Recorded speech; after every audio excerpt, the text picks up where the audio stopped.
Hi, Dr. Lim here.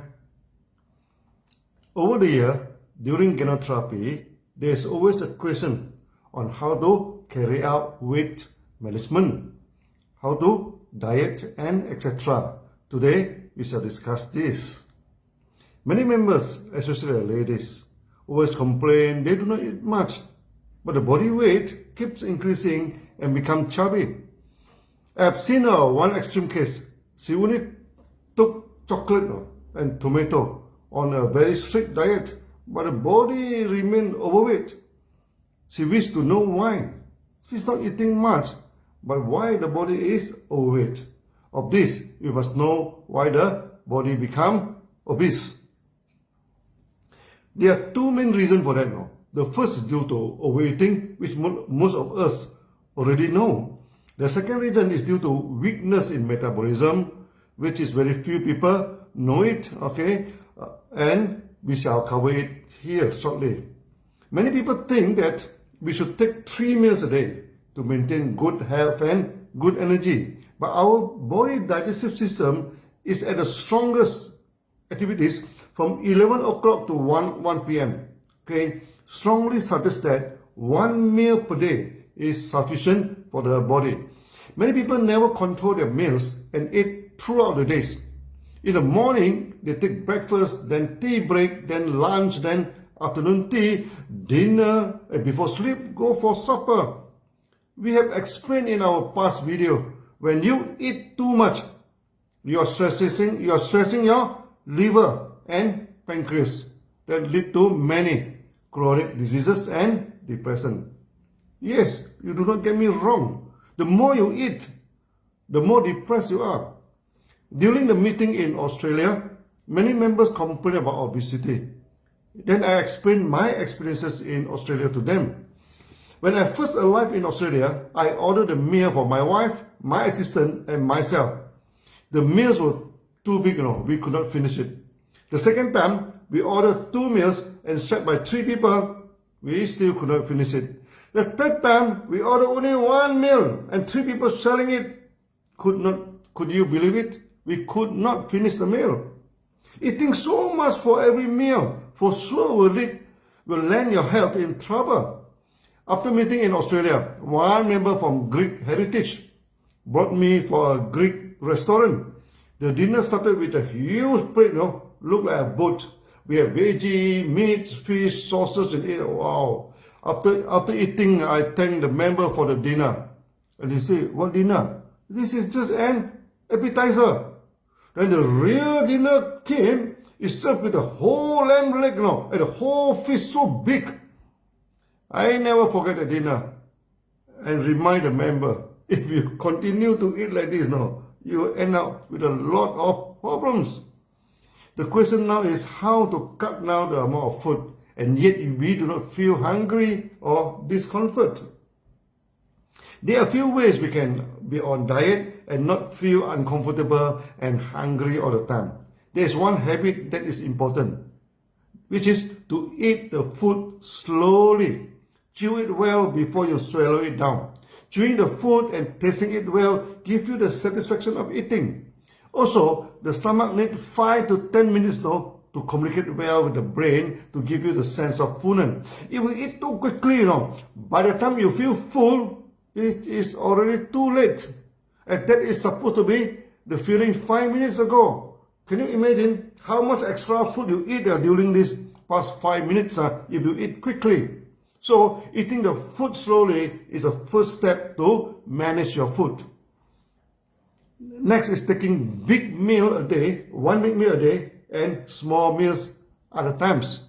The time of big meals, preferably around 10:30 to 1 p.m. Many people support the theory that you should have a heavy breakfast, then that gives you enough energy for the day. That depends when you take your breakfast.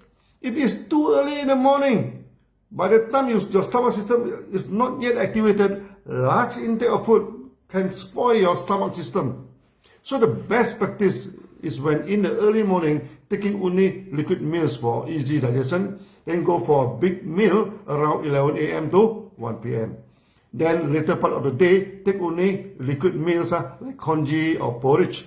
This is a good way to be on diet, as intake of liquid meals prevent the hunger feeling. When you get used to that type of lifestyle, you never feel hunger and stomach problem.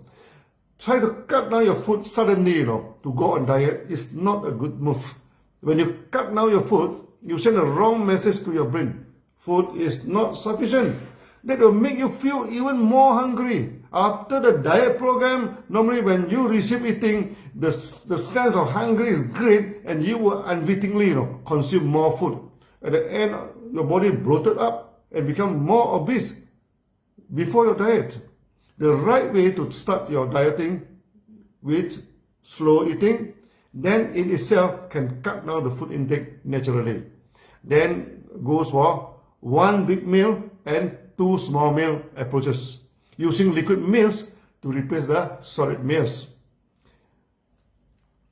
At the same time, high fiber food like mushroom, wild vegetables, seaweeds, and etc. should be put into your diet. That give you the fullness of eating less a lot of calories. During this COVID period, DXN started to promote the hanging garden at home and selling the mushroom logs so that you can get fresh mushroom at home, wild veggie logs, and you can get wild veggie gardens. So also seaweed for the food program. This is started in Malaysia and we shall promote it throughout the world. The other known reason for obesity is due to weakness in metabolism. When your body digests the food, you get sugar for energy and other nutrients like protein, etc. to build up the body. So when the food is more, then the surplus sugar and the nutrient will be combined for fat and stored in the body. When the metabolism or digestion is weak, this process is short-circuited. Before your body uses up the required amount of sugar and nutrient, they are prematurely stored as fat. The main reason why such short-circuit in fat metabolism happens in the body, when the body is weak and the metabolistic process becomes weak too. The food is not burned effectively to give us good energy, but rather left over as bile acid in the body. You need organic acid like citric acid or acetic acid to complete the burning in a circle known as citric acid cycle.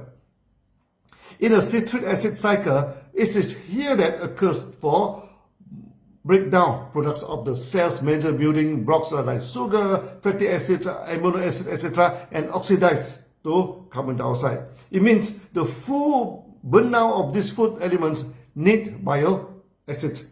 Nowadays, many people do not take in much bile acid foods like vinegars, sour tomatoes, tamarind, citrus, and etc. And due to misunderstanding of taking alkaline food, and they mistaken all this bile acid as non-alkaline food. This is exactly opposite to their knowledge.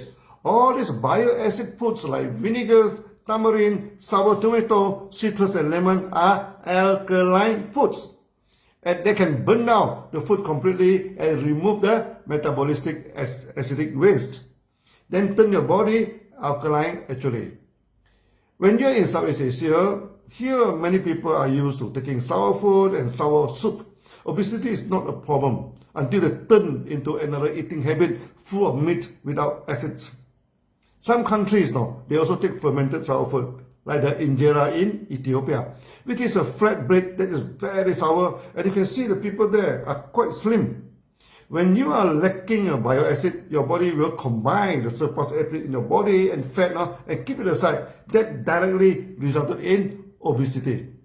So for the lady who takes chocolate only for diet during the lunchtime, there is no acid intake at all. This resulted in obesity in her.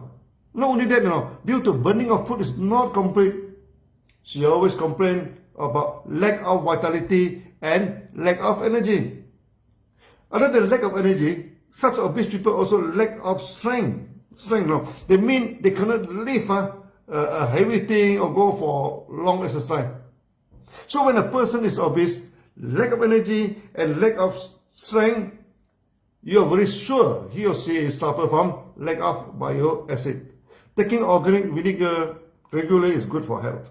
DXN has produced moringa, cordyceps, vinegar, etc., which are full of bioacid and very good for health.